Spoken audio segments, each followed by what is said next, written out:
Hello again, second video on modals and equivalents, and today we're going to talk about can and could. En premier, une petite révision. Comment est-ce qu'on forme ces modaux aux formes négatives et à la forme interrogative? Donc, comme ces modaux sont également des auxiliaires, ils permettent de faire des phrases négatives et de faire des phrases interrogatives. Can devient can't à la forme négative. Et si on vous pose une question, on met can en premier à la place de notre auxiliaire, comme do par exemple. Donc can I.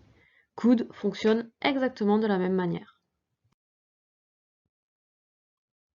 Un petit tableau récapitulatif de ces deux modaux. Donc vous pouvez remarquer qu'ils s'utilisent un peu de la même manière, qu'ils ont la même utilisation, ability et possibility, mais la seule différence est que l'un s'utilise au présent et l'autre au passé.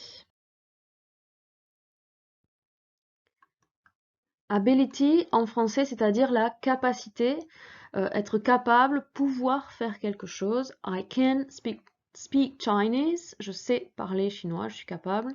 He could swim, il savait nager, il était capable.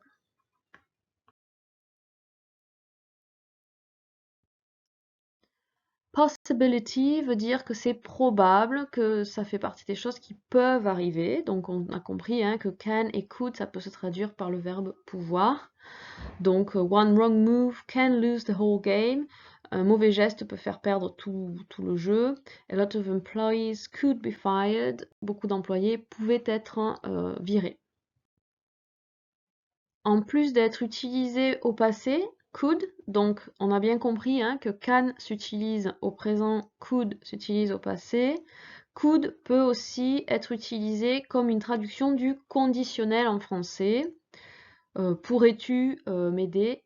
Could you help me? C'est un peu plus poli que can. Voilà, j'espère que ces petites explications ont un peu éclairci ce que vous avez fait pendant les vacances et vous ont aidé à comprendre comment cela a été utilisé dans la trace écrite. Nous allons faire dans la semaine des exercices que je vais vous envoyer et n'hésitez pas à me poser des questions si besoin. Bye bye everyone and keep safe. Vous êtes prêts pour faire le petit exercice que je vous ai préparé maintenant? See you soon, bye bye.